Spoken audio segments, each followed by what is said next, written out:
everyone, I'm Dr. Moon. A lot of times I get asked, so you teach expressive arts classes, but are you an artist yourself? And yes, I am. And I was going to show you just some of the things that I have done over my lifetime that I'm pretty proud of. So this first picture right here is me, and all of the characters around that are characters that are in guidance games and books that I've made.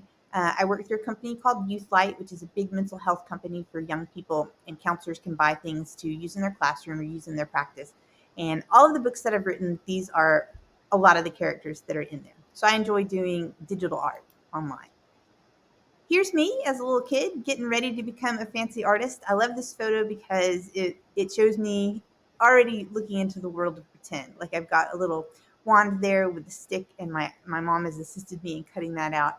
And that's just, I guess that's just the kind of like, I like art, and that's where this is a photo of me kind of getting started into that area.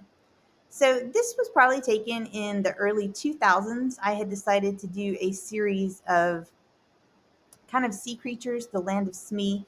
And it's funny because those characters 15 years later actually became characters that were in a game. So I thought that was neat that they started out early. These are things that I am really proud of. I did a series of chairs. You can see I've got Shakespeare, Einstein. My favorite one is the Medusa that's in the middle, and she has all of those snakes coming out of her hair. I had a bandsaw, and so I would cut them out with a bandsaw, and then I would paint the chair and attach it on there. And I would also paint their body onto the chair. So, if, like you look at the Medusa that's on there, she's got that skirt coming down. So I liked how it kind of gave the illusion of that.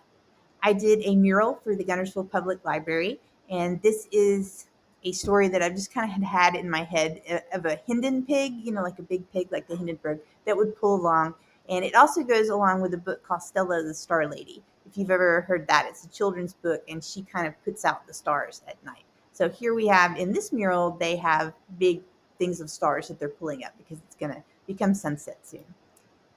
Here is a mural that I did at the Huntsville Public Library in their Children's Center, and it is still there to this day, and I'm very happy. And whenever I go to Huntsville in the library, I have to go look at it, and I have to remember, oh, I remember that.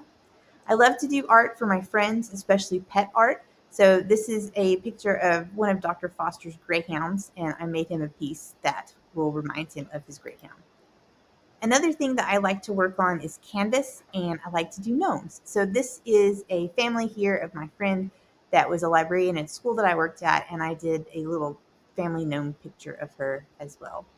When I very first started out, I kind of was into this like rough folk art look, and I also like to do fairy tales. So Alice in Wonderland was one that I enjoyed. So I kind of have a whole series of Alice in Wonderland where she's with the cat or where she's doing other things. But this is one of my favorite, which is at the tea party, and they're having a bit of a kerfluffle. This is a book, one of the ones that I wrote and illustrated, so I'm extremely proud of that. It is about a school with no rules and what happens. What do you think happens when there's no rule? Read the book and find out. That's what they would say. I've also done a lot of games as well. This one right here up at the top is called Snoots Toots. It's a kid's game of empathy and manners. It's something that guidance counselors can use to kind of talk about those things with their students. It also comes with a Snoot Studies pack. So if you have the first game, you can bring in the Snoot Studies pack to kind of make it a little bit bigger. And those are two other books that I have written and illustrated. I also enjoy watercolor. So you can see here that I'm using watercolor, but I'm also kind of in my fairy tale mode. Here's another series that I started, which is the Emperor's Clothing Company. I did a series on neat things like that, neat twists on fairy tales that I took to art shows, and people really enjoyed those.